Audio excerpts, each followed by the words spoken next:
સુરતમાં લોકોના આરોગ્ય સાથે ચેડા કરતા અને અખાદ્ય ખાદ્ય સામગ્રીનું વેચાણ ઉત્પાદન કરતા શખ્સો સામે ઝોન 1 LCB શાખાએ સપાટો બોલાવ્યો છે। સલથાણામાંથી નકલી અખાદ્ય માવો અને તૈયાર મીઠાઈઓનો 723 કિલોનો મોટો જથ્થો ઝડપી પાડવામાં આવ્યો છે।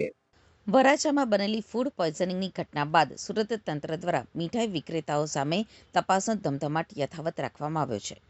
શહેરમાં વધુ 12 જેટલા મીઠાઈ વિક્રેતાઓને ત્યાં તપાસ કરવામાં આવી હતી। તપાસ દરમિયાન અંદાજે 77,000ની કિંમતનો 420 કિલો અખાદ્ય જથ્થો મળી આવતા તેનો સ્થળ ઉપર જ નાશ કરવામાં આવ્યો હતો। તદુપરાંત 40,800ની કિંમતનો 170 કિલો શંકાસ્પદ જથ્થો પણ જપ્ત કરવામાં આવ્યો છે।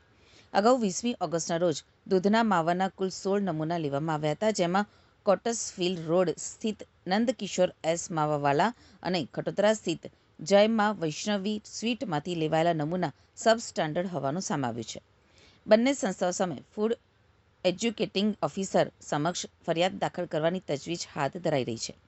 વરાછામાં ફૂડ પોઈઝનિંગની ઘટનાને પગલે તંત્ર દ્વારા શહેરમાં મીઠાઈ અને ખાદ્ય ચીજવસ્તુની ગુણવત્તા અંગે સતત તપાસ અને કાર્યવાહી કરવામાં આવી રહી છે। મારું નામ BR Brahmbhatt, chief food safety officer, Surat મહાનગરપાલિકા।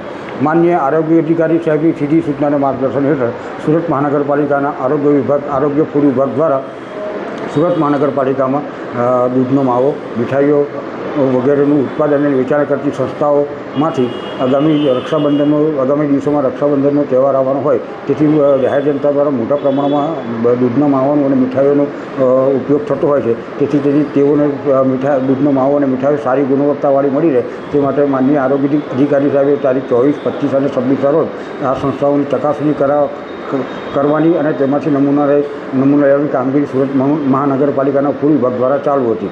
તારીખ 24ના રોજ સુરત મહાનગરપાલિકાના ફૂડ વિભાગ દ્વારા દૂધના નમૂનાનો કુલ 16 નમૂના લેવામાં આવેલ, જે 16 નમૂનામાંથી 2 નમૂનાઓ સબ સ્ટાન્ડર્ડ જાહેર થયેલ છે। તેમાંથી એક નમૂનો નંદકિશોર માવાવાળા કોટસફિલ્ડ રોડ અને બીજો મા વૈષ્ણવદેવી માવા ભંડાર ખટોદરાનો નમૂના સબ સ્ટાન્ડર્ડ જાહેર થયેલ છે। તેમના માવામાં મિલ્ક ફેટનું પ્રમાણ જે હોવું જોઈએ ધારાધોરણ પ્રમાણે તેના કરતાં ઓછું જોવા મળેલ છે। તેમના વિરુદ્ધ કાયદામાં જે જોગવાઈઓ છે તે પ્રમાણે આગળની કોર્ટની કાર્યવાહી કરવામાં આવશે। તે પ્રમાણે માવો મળ્યો છે એ લોકો માટે સ્વાસ્થ્ય માટે કેટલું જોખમ?